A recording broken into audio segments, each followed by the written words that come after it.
ಎಲ್ರಿಗೂ ನಮಸ್ಕಾರ. ಇವತ್ತು ತುಂಬಾ ರುಚಿಯಾಗಿರುವಂಥ ಒಂದು ಸೈಡ್ ಡಿಶ್ಶು, ಲಂಚ್ ಬಾಕ್ಸ್ಗೆ ಹೇಳಿ ಮಾಡಿಸಿರುವಂಥ ಒಂದು ಕ್ಯಾಪ್ಸಿಕಮ್ಮಿಂದ ಮಾಡಿರುವಂಥ ಸೈಡ್ ಡಿಶ್ಶು.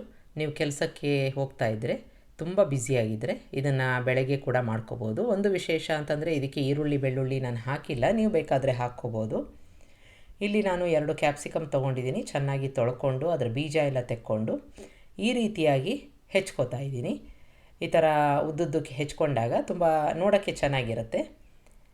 ಈಗ ಒಂದು ಪ್ಯಾನ್ಗೆ ಎಣ್ಣೆ ಹಾಕ್ಕೊಂಡು ಅದಕ್ಕೆ ಒಂದು 3 ಟೇಬಲ್ ಸ್ಪೂನಷ್ಟು ಅಥವಾ ದೊಡ್ಡ ಸ್ಪೂನಷ್ಟು ಕಡಲೆಕಾಯಿ ಬೀಜ ಹಾಕ್ಕೊಂಡು ಅದು ಚೆನ್ನಾಗಿ ಚಟಪಟ ಅಂದು ಹಸಿ ವಾಸನೆ ಹೋಗೋ ತನಕ ಬಾಡಿಸ್ಕೋಬೇಕು.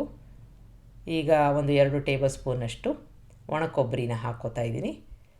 1 ಇಂಚಿನಷ್ಟು ಶುಂಠಿ ಹಾಕ್ಕೊಂಡು ಸ್ವಲ್ಪ ಕಲರ್ ಚೇಂಜ್ ಆಗಬೇಕು, ಹಸಿ ವಾಸನೆ ಎಲ್ಲ ಸಂಪೂರ್ಣವಾಗಿ ಹೋಗಬೇಕು, ಅದುವರ ತನಕ ಬಾಡಿಸ್ಕೊಂಡು ಆನಂತರದಲ್ಲಿ ಸ್ವಿಚ್ ಆಫ್ ಮಾಡಿಕೊಂಡು ಪೂರ್ತಿಯಾಗಿ ಆರಿದ ಮೇಲೆ ಅದನ್ನು ಮಿಕ್ಸಿ ಜಾರ್ಗೆ ಹಾಕ್ಕೊಳ್ಳೋಣ. ಈಗ ಮಿಕ್ಸಿ ಜಾರ್ಗೆ ಹಾಕ್ಕೊಂಡ್ಮೇಲೆ ಇದ್ರ ಜೊತೆಗೆ ಒಂದೇ ಒಂದು ಟೊಮೆಟೊನ ನಾನು ಹಾಕ್ಕೋತಾ ಇದ್ದೀನಿ ರುಬ್ಬಕ್ಕೆ. ನೀರು ಜಾಸ್ತಿ ಹಾಕೋದು ಬೇಡ, ಸ್ವಲ್ಪ ಗಟ್ಟಿಯಾಗಿ ರುಬ್ಕೋಬೇಕು. ಒಂದು ಟೊಮೆಟೊ ಆದರೆ ಸಾಕಾಗುತ್ತೆ.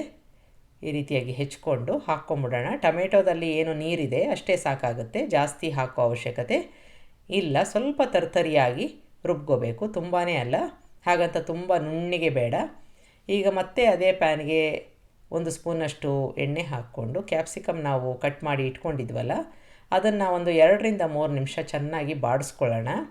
ಅದರಲ್ಲಿರೋ ನೀರಿನ ಅಂಶ ಎಲ್ಲ ಹೊಟ್ಟೋಗಬೇಕು, ಯಾಕೆಂದರೆ ನಾವು ಆಮೇಲೆ ಗ್ರೇವಿಗೆ ಹಾಕಿದಾಗ ತುಂಬ ಮೆತ್ತಗೆ ಆಗಬಾರ್ದು. ಹಾಗಾಗಿ ಒಂದು ಅರ್ಧ ಮುಕ್ಕಾಲು ಬೆಂದಿದೆ, ತೆಕ್ಕೊಂಡು ಇಟ್ಕೋತಾ ಇದ್ದೀನಿ. ಈಗ ಬಾಣಲೆಗೆ ನಾನು ಎಣ್ಣೆ ಹಾಕ್ಕೊಂಡು ಜೀರಿಗೆ ಹಿಂಗನ್ನು ಹಾಕ್ಕೋತಾ ಇದ್ದೀನಿ. ಒಂದು ಒಗ್ಗರಣೆ ಮಾಡ್ಕೋತಾ ಇದ್ದೀನಿ. ಈ ಒಗ್ಗರಣೆಗೆ ಸ್ವಲ್ಪ ಅರಿಶಿನ ಹಾಕ್ಕೊಂಡು ಚೆನ್ನಾಗಿ ಮಿಕ್ಸ್ ಮಾಡಿಕೊಂಡು ಇದಕ್ಕೆ ನಾವು ಈಗಾಗಲೇ ರುಬ್ಬಿ ಇಟ್ಕೊಂಡಿದ್ವಲ್ಲ ಆ ಒಂದು ಮಿಶ್ರಣನ ಹಾಕ್ಕೊಂಡು ಸಣ್ಣ ಊರಿನಲ್ಲಿ ಬಾಡಿಸ್ಕೋಬೇಕು, ಸ್ವಲ್ಪ ಎಣ್ಣೆ ರಿಲೀಸ್ ಆಗೋ ತನಕ. ಜೊತೆಗೆ ನೀವು ಸ್ವಲ್ಪ ಮಿಕ್ಸಿ ಜಾರ್ಗೆ ನೀರನ್ನು ಹಾಕ್ಕೊಂಡು ಕೂಡ ಹಾಕ್ಕೋಬೋದು, ಇಲ್ಲಾಂತಂದರೆ ತುಂಬ ಗಟ್ಟಿಯಾಗಿ ತಳ ಹತ್ತೋ ಚಾನ್ಸಸ್ ಇರುತ್ತೆ. ಈಗ ಮುಚ್ಚಿ ಸಣ್ಣ ಊರಿನಲ್ಲಿ ಕುದಿಸ್ಕೋತಾ ಇದ್ದೀನಿ. ಸ್ವಲ್ಪ ಗಟ್ಟಿಯಾಗಿದೆ, ಅದ್ರ ಜೊತೆಗೆ ಲೈಟಾಗಿ ಎಣ್ಣೆ ರಿಲೀಸ್ ಆಗಿರುತ್ತೆ. 1 ಸ್ಪೂನಷ್ಟು ರೆಡ್ ಚಿಲ್ಲಿ ಪೌಡರು, ಧನಿಯಾ ಪೌಡರು ಅಷ್ಟೇ ಪ್ರಮಾಣದ್ದು ಹಾಕ್ಕೊಂಡು ಚೆನ್ನಾಗಿ ಮಿಕ್ಸ್ ಮಾಡಿಕೊಂಡು, ತುಂಬ ಗಟ್ಟಿಯಾಗಿದೆ ಅಂತಂದರೆ ನೀವು ಬೇಕಾದರೆ ನೀರನ್ನು ಹಾಕ್ಕೋಬೋದು. ಈಗ ಪೂರ್ತಿಯಾಗಿ ಎಣ್ಣೆ ರಿಲೀಸ್ ಆಗಿದೆ. ಇದಕ್ಕೆ ಕಸೂರಿ ಮೇಥಿ, ಆನಂತರದಲ್ಲಿ ರುಚಿಗೆ ತಕ್ಕಷ್ಟು ಉಪ್ಪನ್ನು ಹಾಕ್ಕೋತಾ ಇದ್ದೀನಿ. ಚೆನ್ನಾಗಿ ಮಿಕ್ಸ್ ಮಾಡ್ಕೋಬೇಕು. ಈಗ ನಮ್ಮ ಗ್ರೇವಿಯಿಂದ ಎಣ್ಣೆ ಸಾಕಷ್ಟು ರಿಲೀಸ್ ಆಗಿದೆ. ಈಗ ಗಟ್ಟಿಯಾಗಿರೋದ್ರಿಂದ ಎಷ್ಟು ಬೇಕೋ ಅಷ್ಟು ನೋಡಿಕೊಂಡು ನೀರನ್ನು ಹಾಕ್ಕೋಬೇಕಾಗತ್ತೆ. ಚೆನ್ನಾಗಿ ಮಿಕ್ಸ್ ಮಾಡಿಕೊಂಡು ಇದಕ್ಕೆ 2 ರಿಂದ 3 ಸ್ಪೂನು ಹಾಲಿನ ಕೆನೆ ಇರುತ್ತಲ್ಲ, ಹಾಲು ಕಾಯಿಸಿದಾಗ ಬರೋ ಅಂಥ ಕೆನೆನ ಹಾಕ್ಕೊಂಡು ಚೆನ್ನಾಗಿ ಮಿಕ್ಸ್ ಮಾಡ್ಕೊಂಡಿದ್ದೀನಿ. ಎಣ್ಣೆ ರಿಲೀಸ್ ಆಗಿದೆ.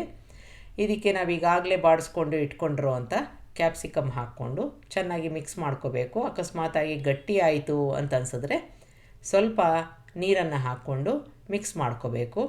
ಎಲ್ಲವೂ ಈಗಾಗಲೇ ಬೆಂದಿದೆ, ಎಣ್ಣೆ ರಿಲೀಸ್ ಆಗೋ ತನಕ ಕಾದಿದ್ದು ಚೆನ್ನಾಗಿ ಮಿಕ್ಸ್ ಮಾಡ್ಕೋಬೇಕು. ಈ ಹದದಲ್ಲಿ ಇದ್ದಾಗ ನಿಮಗೆ ಲಂಚ್ ಬಾಕ್ಸ್ಗೆ, ಚಪಾತಿಗೆ, ಪೂರಿಗೆ ತುಂಬ ಚೆನ್ನಾಗಿ ಸೂಟ್ ಆಗುತ್ತೆ, ತುಂಬ ರುಚಿಯಾಗಿರುತ್ತೆ. ಒಂದು ಸಲ ಮಾಡಿ ನೋಡಿ. ಕೊನೆಯದಾಗಿ ಕೊತ್ತಂಬರಿ ಸೊಪ್ಪು ಹಾಕ್ಕೋತಾ ಇದ್ದೀನಿ. ಚೆನ್ನಾಗಿ ಮಿಕ್ಸ್ ಮಾಡಿಕೊಂಡು ನೀವು ಲಂಚ್ ಬಾಕ್ಸ್ಗೆ ತೊಗೊಂಡು ಹೋಗ್ಬೋದು.